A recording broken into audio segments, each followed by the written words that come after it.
As a social being, man needs to communicate. But our ancestors would never have imagined it was going to be with something like this, the smartphone.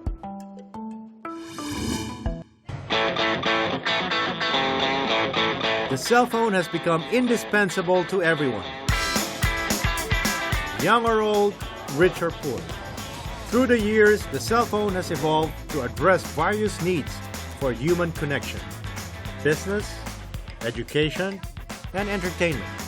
The cell phone is our window to the world, no? And the window of people to your world also. So it is interactive. Indeed, communication technology has come a long way. From the first telegraph message by Samuel Morse in the 1800s to Alexander Graham Bell's introduction of the telephone, the use of radio communication, and the adoption of the beeper. And then there's the advent of cellular phone technology in the late 1900s. They were bulky devices then, called bricks, with antennas to catch and send signals better. The invention of satellites further revolutionized telecommunication. With satellite phones or sat phones, you can now call anywhere. But while the world benefited from the latest technology then, their introduction in the Philippines was behind by many years. 1990s, nag-introduce sila ng telepono. Ang unang user na alala ko si Professor Louis Beltran. Dala-dala niya sa classroom yung cellphone. Ang laki ng cellphone nun, para yung plansang luma na may uling sa loob. Tapos mayroong siyang antena. Ang telepono niya yung handset ng telephone.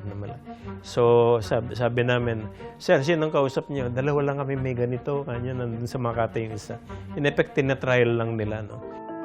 PhilTel was the first to offer cellular services in 1991. It dominated the telecommunication industry in the Philippines. Late 70s saka early 80s, lalo na sa lugar namin sa Ubando, 10 lang ata ang landline noon. Bago ka makakuha ng dial tone, maghihintay ka ng 30 minuto para makatawag lang. Now, it is under the PLDT Smart Group, which claims to be the country's biggest multimedia network. Ngayon, kahit ka nasa higaan, pwede kang mag-long distance. Minsan nga, katabi ko sa jeep, ang kausap pala nasa Europe. And then, the ordinary cell phone itself began slowly fading from the scene. The phone became sleeker, and packed with the latest hardware and software, it became smart. Cell phones noon, actually, ang tawag sa kanila, feature phones. The feature phones ng mga time na yon is pantawag lang, pag-call, that's it. Unlike yung cellphone mo ngayon, mga smartphones nyo ngayon, pag may bagong application, pwede mong i-download, may bago ng kakayahan ang cellphone mo. Today, smartphones are everywhere and used in a million ways, thanks to applications or apps. I believe that the cell phone is a game changer because no other device in its generation ang nakapagkuha ng atensyon ng bawat isang tao na gumagamit nito. Almost anything and everything that you want in a device actually nakikita sa cellphone ngayon. Kaya nga naturingan siyang convergent device. The number of smartphone users continue to rise steadily. From being years behind in the technology, the Philippines quickly became the texting capital of the world. We are also among the biggest users of social media, which are readily accessible via smartphones. Lahat talaga ng tao ngayon nagiging basic necessity ang pagkaroon ng cellphone to the point na yung ibang tao, pag nakaalis na ng bahay, nakapasok na ng opisina or school at nakalimutan ng cellphone, kailangang balikan. For so many people, the smartphone has become an integral part of life, like eating and breathing. The dream that we had before, we're living it right now. Napakalaki na ng gaan na ibinigay sa atin ng mga smartphones, ng mga technology na to kasi binawasan niya lahat, halos tinanggal na niya yung mga hassle na ibinibigay ng mga traditional communication methods, di ba? So ngayon, you have your smartphone, parang smart ka na rin. Nung araw, content na tayo sa voice. Ngayon, sa evolution ng ating cellphone technology, meron tayong voice with video. The last thing that telephone technology has brought us into is yung multiple communication processes. The term now being used sociologically is network, kaya social network. So what is the future of the smartphone?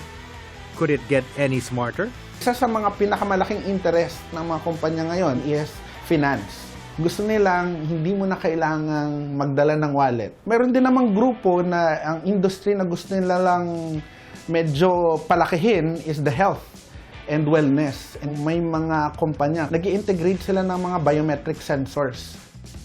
But experts caution using this potent, empowering technology. After all, there is no substitute for personal human interaction. The cell phone is an object. You are the subject. Don't let the object control the subject. Yes, smartphone is a virtual toolbox with apps for anything and everything under the sun. And speaking of the sun, there are Filipinos, very young men and women, I would like to add, who are so concerned about our farmers, they created an app to monitor the rays of the sun.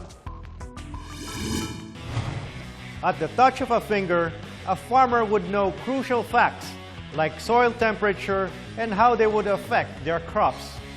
The story when Game Changer returns. So who or what is a game changer? Game changers are things, ideas, or they are people who put forth pioneering concepts that change the way things are made, the way we do things, or even the way we think. We'll discover the most enterprising people, seek and encourage potential trailblazers, and take a peek into the minds of game changers. Midas Hotel and Casino, a contemporary, design-led lifestyle hotel in the majestic hub of Manila with fabulous views of sunset on the bay. Midas offers designer amenities and guest rooms and suites, supreme restaurant options for sumptuous enjoyment, event studios for corporate meetings and vows, and a casino with world-class gaming. Here at Midas, we make days into moments. Sparkling creativity, it's stylemanship by Midas. Are you a game changer? Do you know somebody who is? Are there ideas or concepts that are changing lives in your community? Simply click her website and help us spread these inspiring stories.